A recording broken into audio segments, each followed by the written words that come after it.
Discretion. The difference between getting the shot and getting arrested for taking the shot.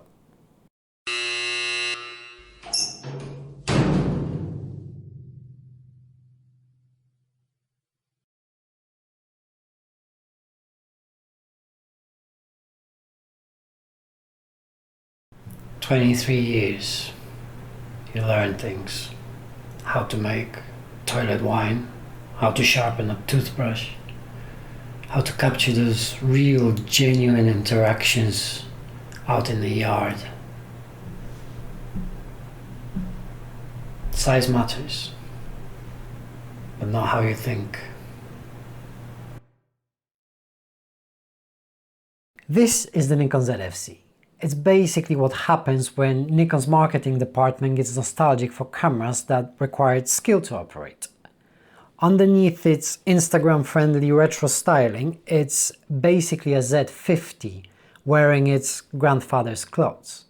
Same 20 megapixel APS-C sensor, same autofocus system, but now with enough fake leatherette to upholster a Morris Minor. Fake leather's fine. Real leather gets you shanked in the showers. People think you're showing off. Image quality is adequate, which in camera reviewer speak means I can't find anything genuinely wrong with it, but I need to sound like I know what I'm talking about. 20 megapixels from Nikon's tried and tested APS-C sensor. Plenty of dynamic range for recovering your mistakes, decent ISO performance for up to about 3200, and enough resolution to crop out the awkward tourist who walked into your candid street scene. Photos are evidence. You want them clear. Blurry photos get cases thrown out. Same with blurry memories, but that's benzo stocking. Don't do drugs, kids. Prescription or otherwise. This is where APS-C sensor really shines. Put a lens like this on, set it on f8, f11, focus about 3 to 5 meters high, and voila, you've reinvented a disposable camera. And you know what? It's actually a brilliant way to shoot, because everything from about 2 meters onwards is in focus. Yeah, the ISO might venture into higher numbers, but better to get a grainy shot than not to get the shot at all. Point, shoot. Everything is acceptably sharp. It's street photography for people who panic during their depth of field lessons. Sharp's good. You want to see everything. Who's watching, who's not, who's holding what behind their back. Bokeh is for people who never had anyone sneak up from behind in a dinner queue. Background blur? That's how you miss things. And missing things. Well, that's how you end up like me. Autofocus is sticky, reliable, and occasionally psychic. Eye detection works most of the time.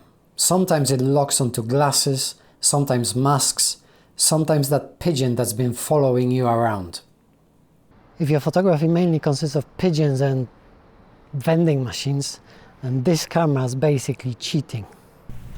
Eye contact's dangerous in here. The camera don't care. Locks right on. Cold. Efficient. I like that in a machine. No judgment. No fear. Just focus. Retro dials everywhere. ISO here. Shutter speed there. Exposure compensation doing its own thing. It's designed to make you feel like Ansel Adams, while you chimp every shot on the back screen like a nervous parent at a school play. Dials are lovely, tactile, satisfying. Completely pointless if you're still going to check the back of the camera after every exposure, but hey, at least you look authentic while having no faith in your abilities. I like the clicks. Remind me of, well, things clicking into place. Handcuffs, locks, life sentences. Sorry, that got dark for a bit. The dials are nice, they're very final. Build quality wise, It's basically like IKEA furniture. A bit fiddly, a bit wobbly, on the cheap side. But you know what? Those flat pack beds contributed to population growth more than United Nations. Overall, it feels like an expensive toy, which paradoxically is its biggest strength, because security guards ignore it, other photographers dismiss it, you become photographically invisible. Invisibility is the goal in here. Big cameras are like big muscles. They attract wrong kind of attention. You want to be forgotten, overlooked. And this is a ghost camera. And sometimes being a ghost is exactly what you need. Nikon's DX lens selection is like a budget airline. It'll get you there, but don't expect luxury. The 28mm turns the whole setup into something smaller than most people's lunch. Pocket-sized street photography for when you want to document urban life, but you also need to catch 317 to Nagoya. Small lenses don't threaten anyone, but big lenses? Well, everything's a weapon if you're creative enough, but small lenses are like shivs. Discreet, efficient. Nobody sees them coming. That's a photography metaphor, that. I'm talking about photography. Yes, it shoots 4K. Yes, it looks fine. No, you didn't buy this for video. If you wanted video, you'd have bought literally any other camera made in the last 5 years. Video is not allowed in here. Privacy reasons. Anyway, nobody wants to be remembered doing what they do in here. Some moments are better forgotten. Unlike photos, those last forever.